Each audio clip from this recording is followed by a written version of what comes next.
मित्रांनो, आज आपण इयत्ता तुमच्या कृतीपत्रिकेमध्ये एक प्रश्न असतो अपठित गद्य आकलनाचा. बघा, या अपठित गद्य आकलनामध्ये तुमच्या पुस्तकाच्या व्यतिरिक्त एखादा उतारा असतो आणि या उतार्यावरून तुम्हाला काही प्रश्नांची उत्तरं द्यायची असतात. आता हा जो उतारा असतो हा अपठित असतो, म्हणजे तुम्ही तो कधी वाचलेला नसतो. तो बाहेरून कुठून तरी कोणत्या तरी पुस्तकामधून तो उतारा घेतलेला असतो आणि तो उतारा तुम्हाला आकलनासाठी दिलेला असतो. तो जो उतारा आहे तो तुम्हाला आकलनासाठी दिलेला असतो. तो उतारा तुम्ही वाचायचा आहे आणि नंतर तो उतारा वाचून तो उतारा तुम्ही समजून घ्यायचा आहे आणि त्यावरचे प्रश्न तुम्ही उत्तर तिथं लिहायचे असतात. अशा प्रकारे अपठित गद्य आकलन हा एक प्रश्न तुमच्या कृतीपत्रिकेमध्ये विचारला जातो. मग आता आपण बघा, हा प्रश्न सोडवत असताना आपण या प्रश्नाची थोडीशी पार्श्वभूमी बघूया की तुम्ही तुमच्या मराठीच्या पुस्तकामध्ये अनेक पाठ असतात, कविता असतात, ह्या तुम्ही वाचतात, त्या समजून घेतात, त्यांचा अभ्यास करतात. मग नुसत्या पुस्तकात दिलेले जे धडे आहेत, जे पाठ आहेत किंवा पुस्तकात दिलेल्या कविता आहेत, फक्त त्यांचाच अभ्यास करायचा का? मग तर नाही. तर मराठी साहित्यामध्ये जे काही इतर चांगली चांगली पुस्तकं आहेत, चांगल्या चांगल्या कविता संग्रह आहेत, तुम्ही त्यांचा सुद्धा अभ्यास करावा. का?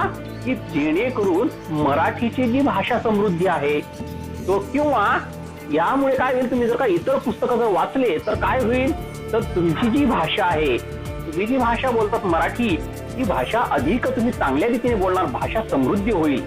त्याचबरोबर मराठी भाषेचा विकास होण्यास आणि समाजामध्ये मराठीचा जो विकास आहे हा होण्यास मदत होईल. जे साहित्य मराठीमध्ये उपलब्ध आहेत त्या साहित्याचा आस्वाद तुम्ही घेतला पाहिजे. बघा, मी तुम्हाला सांगितलं, रसास्वाद सांगितला, भाषा सौंदर्य सांगितलं, कवितेचा आस्वाद सांगितला. मग असं या साहित्याचा जो आस्वाद तुम्ही घ्यायला पाहिजे, हा सगळं घेत असताना नुसत्या पाठ्यपुस्तकांवरती अवलंबून राहणं काही योग्य नाही. तर पाठ्यपुस्तकाच्या बाहेरचंही जे साहित्य आहे, जे अभिजात साहित्य आहे, ते आपण वाचलं पाहिजे. आणि याच उद्दिष्टाने आपल्या या अध्ययन पुस्तिकेमध्ये, या कृतीपत्रिकेमध्ये हे जे उद्दिष्ट आहे, कोणतं उद्दिष्ट, की विद्यार्थ्यांची भाषा समृद्धी आणि भाषिक विकास ही मराठी भाषा अध्ययन अध्यापनाची प्रमुख अशी उद्दिष्ट आहेत. बघा, ही भाषा समृद्ध व्हायला पाहिजे, तुम्हाला भाषा समजायला पाहिजे, या भाषेचा विकास व्हायला पाहिजे. अशा उद्दिष्टाने ही मराठी हा विषय तुम्हाला शिकवला जातो.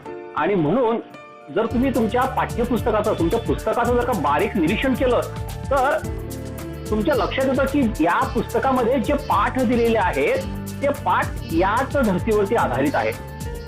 की काय हे पाठ कशामध्ये असतात, आधी तुम्ही ते समजून घेतात, म्हणजे आकलन करतात आणि नंतर तो पाठ, या पाठामध्ये काय दिलेलं आहे याचं तुम्ही आस्वाद घेतात. एखादी कविता आपल्या पुस्तकात दिलेली आहे, या पुस्तकाची कविता तुम्ही वाचतात, ऐकतात आणि नंतर ती समजून घेतात. मग हे समजून घेणं म्हणजे काय, तर त्या कवितेचा आस्वाद घेणं. मग ती कविता वाचली, ती तो पाठ वाचला की मग काय करतात की तुम्ही त्या कवितेतले, त्या पाठातले शब्द दैनंदिन व्यवहारामध्ये वापरायला लागतात. मग हे जे शब्द आहेत, ही जी भाषा आहे, ही दैनंदिन व्यवहारामध्ये उपयोगात आणली जाते. आणि हेच या भाषेचं उद्दिष्ट आहे. हे पाठ आपल्या पाठ्यपुस्तकामध्ये समाविष्ट करून देण्याचं उद्दिष्ट आहे. मग भाषेचं आकलन आणि मूल्यमापन हे कौशल्य प्राप्त होण्याच्या दृष्टीने, बघा, एखादी भाषा कशी असते, बघा, आता लहानपणापासून आपण मराठी बोलतोय त्यामुळे आपल्याला मराठी लगेच वाचता येते, समजते, आकलन होते. पण इतर भाषा जर का तुम्हाला, आता समजा इंग्रजी असेल, इंग्रजी आपण काही लहानपणापासून बोलत नाही, तर या इंग्रजी भाषेमधलं जे काही साहित्य आहे, या साहित्याचा आस्वाद जर तुम्हाला घ्यायचा असेल तर ती भाषा तुम्हाला आधी या चांगल्या प्रकारे यायला पाहिजे. आता आपण मराठी बद्दल बघूया. मराठी आपली मातृभाषा असल्यामुळे आपल्याला वाचायला अडचण येत नाही, पण कधी कधी ती समजून घ्यायला, आकलन करायला कधी कधी आपल्याला थोडीशी अडचण येते. मग ती समजून घेतल्यानंतर त्या कवितेमध्ये, त्या साहित्यामध्ये जो रस आहे, काय सांगितलं आहे, तो आस्वाद आहे, तो आस्वाद आपण घ्यायला लागतो आणि त्या साहित्याचा जो आस्वाद आपण घेतो आणि ते झाल्यानंतर काय होतं, आपण त्याचं मूल्यमापन करतो, त्या साहित्याचं मूल्यमापन करतो, चांगलं आहे की खराब आहे हे मूल्यमापन जर ते चांगलं असेल तर तुम्ही त्या आस्वाद घेतलेल्या साहित्याचं उपयोजन म्हणजे तुम्ही व्यवहारामध्ये तुम्ही ते साहित्याचं वापर जे मूल्य आहे ते वापरतात. आणि म्हणून आपल्या कृतीपत्रिकेमध्ये हा अपठित उतारा आपल्याला दिला जातो की जेणेकरून हे साहित्य कसं आकलन करावं, कसं समजून घ्यावं आणि त्याचा आस्वाद कसा घ्यावा, म्हणून हा प्रश्न तुम्हाला कृतीपत्रिकेमध्ये विचारला जातो.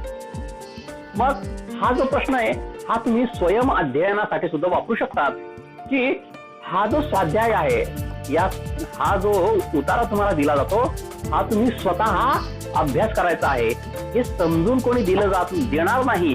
फक्त तुम्हाला उतारा दिला जातो आणि तो उतारा तुम्ही वाचून, नुसता वाचून नाही तर आधी वाचून समजून घेऊन आस्वाद घेऊन, बघा 3 प्रक्रिया सांगतोय मी. आधी वाचायचं आहे, समजून घ्यायचं आहे आणि नंतर त्या उतार्याचा आस्वाद घ्यायचा आहे. म्हणजे त्याच्यामध्ये काय सांगितलेलं आहे हे तुम्ही जेव्हा समजून घेतात तेव्हा तुम्ही त्या उतार्याचा आस्वाद घेतात, मूल्यमापन करायला तुम्ही सुरुवात करतात. आणि म्हणून आपल्या 9वीला हा अपठित गद्य उतारा दिलेला असतो. बघा हा पुस्तकाच्या बाहेरचा असतो. अपठित देण्याच्या मागचं कारण हेच की जर पुस्तकातला जर दिला तर तो तुम्हाला वर्गामध्ये शिकवलेला असतो, तुम्ही ते वाचलेलं असतं.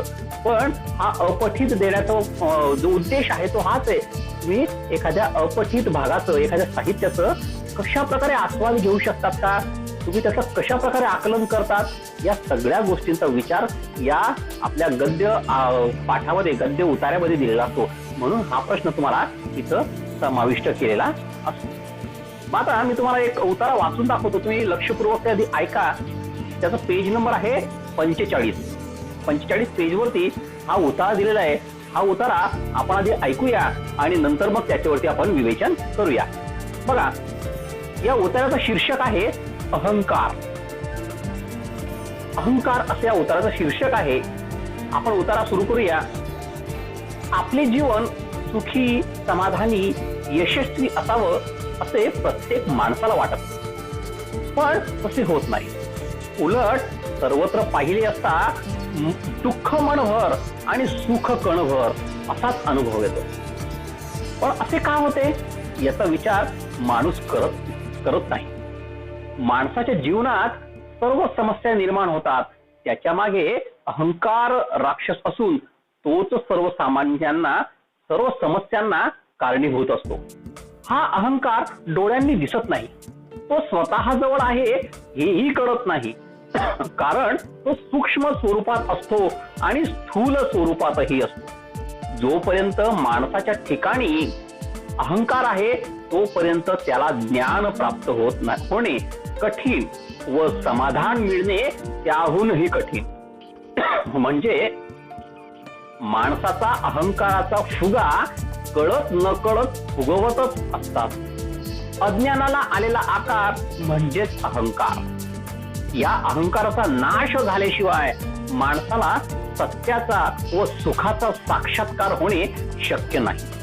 म्हणून माणसाला सुखी व समाधानी जीवन जगायचे असेल तर अहंकारावर लक्ष केंद्रित करून त्याला ताब्यात ठेवायला शिका, असं या उतार्यामध्ये दिलेलं. बघा या उतार्यामध्ये काय दिलेलं बघा, अहंकार काय आहे, अहंकारामुळे कोणती तोटे होतात, या अहंकारामुळे आपलं कोणतं नुकसान होतं, या सगळ्यांचे मुद्दे या उतार्यामध्ये समाविष्ट केलेत आहेत. मग बघा मानवी जीवन जर का समृद्ध करायचं असेल, सुखी करायचं असेल तर काय करावं लागेल, तर अहंकारावरती ताबा ठेवावा लागेल, असा या उतार्यामध्ये त्यांनी आपल्याला सांगितलेलं आहे. बघा आता हा उतारा मी जेव्हा वाचला तेव्हा तुमच्या लक्षात आलं की वाचण्यामुळे एक प्रकारे या अहंकाराचे दुष्परिणाम काय काय होतात याबद्दलचं विवेचन आहे. मग आता हा एकदा वाचल्यानंतर तुमच्या वरवर लक्षात येतो, पण जेव्हा तुम्ही एक एक ओळ या उतार्याची वाचतात तेव्हा तुमच्या लक्षात येतं की अहंकार नेमका काय आहे, अहंकार या गोष्टीविषयी लेखकाने काय विचार मांडले आहेत. आणि मग हळूहळू तुम्ही या अहंकाराच्या बाजूने म्हणजे त्या अहंकाराविषयी विचार करायला लागतात की खरंच आपण आपल्याही मनात खरंच अहंकार आहे का. म्हणजे काय, तर तुम्ही त्या उतार्याचा आस्वाद घ्यायला सुरुवात करतात आणि मग हळूहळू तो उतारा तुम्ही तुमच्या लक्षात येतो, तुम्ही तो उतारा समजून घेतात आणि म्हणजेच काय, तर तुम्ही तो उतारा आकलन करतात. आणि मग काय होतं, तो तुम्हाला किती आकलन झालाय हे कसं समजून घेणार. मग त्याच्यासाठी खाली प्रश्न दिलेले असतात. ते प्रश्नांची उत्तरं तुम्ही दिली म्हणजे त्यांच्या लक्षात येतं की त्यांना हा उतारा हा विद्यार्थ्याला समजलेला आहे. मग बघा या उतारामध्ये अहंकाराविषयी सांगितलंय की आपले जीवन सुखी समाधानी यशस्वी असावे असे प्रत्येक माणसाला वाटतं. बघा आता प्रत्येकाला असं वाटतं की आपलं जीवन यशस्वी असावं, समृद्ध असावं, समाधानी असावं, सुखी असावं, पण तसं काही होत नाही. बघा प्रत्येकाचं काही सुखी नाही. उलट सगळीकडे जर का पाहिलं तर दुःख मनभर आणि सुख कणभर अशी स्थिती आहे. बघा माणसाच्या जीवनामध्ये दुःखच फार आहे, सुख अतिशय कमी आहे. मनभर दुःख आहे आणि कणभर सुख आहे, असाच अनुभव आपल्याला येतो. पण मग हे कशामुळे होतं याचा विचार जर माणसाने केला तर या सगळ्या समस्या म्हणजे या सगळ्या दुःखाची जी समस्या आहे याच्यावरती जर कोणी कारणीभूत असेल तर तो आहे अहंकार नावाचा राक्षस. बघा अहंकार, मीपणा, मी म्हणजे महान असा जो अहंकार आहे, ह्या अहंकार रूपी राक्षस तुमचं सगळं सुख समाधान खाऊन जातोय. मग या अहंकार हा जो राक्षस हा साध्या डोळ्यांनी दिसतच नाही. प्रत्येकाला असं वाटतच नाही की माझ्यामध्ये अहंकार आहे, तो साध्या डोळ्यांनी दिसत पण नाही आणि तो आपल्याकडे आहे हे आपल्याला कळतही नाही. कारण तो सूक्ष्म स्वरूपात असतो आणि स्थूल स्वरूपातही असतो. बघा सूक्ष्म आणि दोन क्रिया आहेत. या सूक्ष्म म्हणजे अतिशय लहान आणि स्थूल म्हणजे मोठा, जो डोळ्यांना दिसतो. म्हणजे अहंकार हा कधी कधी अतिशय सूक्ष्म असतो तर कधी कधी डोळ्यांना दिसतो, पण हा असतोच. प्रत्येकाच्या मनामध्ये हा अहंकार रूपी राक्षस असतोच आणि हा आपलं नुकसान करीतच असतो. पण हा फक्त कधी कधी डोळ्यांना दिसतो, कधी डोळ्यांना दिसत नाही. जोपर्यंत माणसाच्या ठिकाणी अहंकार आहे तोपर्यंत त्याला ज्ञान प्राप्त होणे व कठीण आणि समाधान मिळणे तर त्यापेक्षा कठीण. बघा जोपर्यंत माणसाच्या मनामध्ये अहंकार आहे तोपर्यंत त्याला कोणत्याही प्रकारचं ज्ञान प्राप्त होत नाही. बघा एखाद्या माणसाच्या मनामध्ये अहंकार आहे, तुम्ही त्याला दोन शब्द सांगा त्याला तो कधी तुमचं ऐकूनच घेणार नाही. का की तो अहंकाराने व्यक्त झालेला आहे, तो अहंकार त्याच्या मनामध्ये ठासून बसलेला आहे. त्याला तुम्ही ज्ञानाच्या 4 गोष्टी जरी सांगितल्या तरी तो तुमचं म्हणणं ऐकून घेणार नाही. मग अशा माणसाला की ज्याच्या मनामध्ये अहंकार आहे तो कधी ज्ञान त्याला प्राप्त होणार नाही. ज्ञान प्राप्त तर जाऊच द्या, त्याला सुख समाधान तर त्याच्यापेक्षा मिळणारच नाही, त्याला समाधान तर बिलकुलच मिळणार नाही. का की त्याच्या मनामध्ये अहंकार आहे. माणसे अहंकाराचा फुगा कळत न कळत फुगवतच असतात. बघा प्रत्येक माणूस हा असा आहे की कळत न कळत आपल्या अहंकाराचा फुगा फुगवत असतो. बघा एक उदाहरण तुम्हाला सांगतो. तुम्ही आता 10वीला गेला आणि 10वीला तुम्हाला 80% मिळाले म्हणजे तुमच्या मनामध्ये अहंकार निर्माण होतो. बघा मी तर एकदम हुशार विद्यार्थी आहे म्हणजे काय तर तुम्ही नकळतपणे तुमच्या मनामध्ये अहंकाराचा फुगा फुगवायला सुरुवात केली. मी अतिशय महान आहे, मी अतिशय हुशार आहे, माझ्यासारखं या जगामध्ये कोणी हुशार, अशा प्रकारचा हा जो अहंकार आहे हा अहंकार तुम्ही तुमच्या मनामध्ये हा अहंकारचा फुगा फुगवायला सुरुवात केलेली आहे. मग तुम्हाला आम्ही किती पण सांगितलं तरी तुम्हाला ते ज्ञान काही मिळणार नाही. हा अहंकाराचा फुगा आपण फुगवतच असतो. अज्ञानाला आलेला आकार म्हणजेच अहंकार. बघा एक शब्द लेखकांनी सांगितलंय की अज्ञानाला आलेला आकार म्हणजेच अहंकार. तुमच्यामध्ये जे अज्ञान आहे या अज्ञानाचं रूपांतर नंतर पुढे अहंकारामध्ये झालेलं आहे. या अहंकाराचा नाश झाल्याशिवाय माणसाला सत्याचा आणि सुखाचा साक्षात्कार होणे शक्य नाही. बघा जोपर्यंत तुमच्या मनामध्ये अहंकार आहे तोपर्यंत तुम्हाला सुख आणि सत्य मिळणार नाही. त्याचा तुम्हाला साक्षात्कार होणे म्हणजे तुम्हाला ते सत्य आणि सुख दिसणारच नाही. म्हणून माणसाला सुखी व समाधानी जीवन जगायचं असेल तर अहंकारावर लक्ष केंद्रित करून त्याला ताब्यात ठेवणे हे शिका. बघा जर तुम्हाला सुखी आणि समाधानाने जीवन व्यतीत करायचं असेल तर तुमच्या मनामधला जो अहंकार आहे त्याच्यावरती लक्ष केंद्रित करा आणि त्याला ताब्यात ठेवण्याचा प्रयत्न करा की जेणेकरून तुम्ही सुखी व्हाल, तुम्ही अहंकारी होणार नाहीत. अशा प्रकारचा हा उतारा आपल्याला अहंकार या टायटल या शीर्षकाने आपल्याला दिलेला आहे. मग आता हा उतारा तुम्ही ऐकला, वाचला, तुम्ही समजून घेतला म्हणजेच काय तर तुम्ही या उतार्याचा आस्वाद घेतला. मग आता हा आस्वाद घेतल्यानंतर तुम्ही हा उतारा आकलन केला म्हणजे तुम्हाला हा उतारा समजला. मग कसं काय समजेल की तुम्हाला हा उतारा समजला का नाही समजला. मग त्याच्यावरती प्रश्न विचारले जातात की अहंकाराला ताब्यात ठेवण्यासाठी तुमच्या मते कोणते गुण जोपासावेत. या अहंकाराला ताब्यात ठेवण्यासाठी तुमच्या मते कोणते गुण जोपासावेत आणि कोणते दोष दूर ठेवावेत हे सविस्तर लिहा. अहंकाराला दूर ठेवण्यासाठी तुम्ही तुमच्या मध्ये कोणते गुण तुम्ही तयार करायला हवेत आणि या अहंकाराचे दोष काढण्यासाठी, या अहंकाराला तुमच्यापासून दूर ठेवण्यासाठी तुम्ही कोणकोणते उपाय योजावेत, कोणकोणते कशा प्रकारे हे दोष दूर करावेत याचं सविस्तर विवेचन तुम्ही करा. अशा प्रकारचा प्रश्न तुम्हाला इथं विचारलेला आहे. म्हणजे किंवा तुम्हाला असंही विचारलं जातं की अहंकाराचे दोष सांगा, अहंकारापासून वाचण्यासाठीचे उपाय सांगा. म्हणजे काय हे तुम्ही त्याचं उत्तर तुम्ही लिहिलं म्हणजे तुम्हाला हा उतारा समजला असं त्यांच्या लक्षात येतं. अशा प्रकारचा हा जो अपठित गद्य आकलनाचा प्रश्न आहे हा तुम्हाला सोडवायचा असतो. कदाचित तुम्हाला 4 प्रश्न दिले जातात आणि दोन मार्काला हा प्रश्न असतो, किंवा तुम्हाला 2च प्रश्न दिले जातील आणि 2 मार्काला हे प्रश्न तुम्हाला विचारले जातील. पण यांचे उत्तर थोडंसं सविस्तर लिहावं लागेल की तुम्हाला या उतार्यामधून काय समजलेलं आहे, काय तुम्ही या उतार्यातून बोध घेतलेला आहे, गुण कोणते सांगितलेले आहेत, की अहंकारापासून दूर होण्यासाठी काय काय उपाय करावेत आणि अहंकारामुळे तुमचं कोणत्या प्रकारचं नुकसान होतं. अशा प्रकारचा प्रश्न तुम्हाला या अपठित गद्य उतार्यावरती विचारला जाईल. मग हाच उतारा येईल असं नाही. कृतीपत्रिकेमध्ये कोणताही उतारा येऊ शकतो, म्हणून तुम्ही त्याबद्दलची तयारी करायची आहे. अशा अनेक उतारे आपल्या गाईडमध्ये तुम्हाला दिलेले आहेत, आता पुस्तकात पण दिलेले आहेत. असे अपठित उतारे तुम्ही जमा करायला काही हरकत नाही. तुम्ही जर का रविवार पुरवणी, एखाद्या वृत्तपत्रामध्ये रविवार पुरवणी असते, त्या रविवार पुरवणीमध्ये चांगले चांगले लेख आलेले असतात, मोठमोठे लेखक असतात. त्या लेखकांचे जे लेख असतात तुम्ही ते लेख जर का वाचले तर तुमचे ते उतारे तुमचे लक्षात कसे घ्यायचे, आकलन कसे करायचे याबद्दल तुम्ही त्याची तुम्ही प्रॅक्टिस करायला काही हरकत नाही.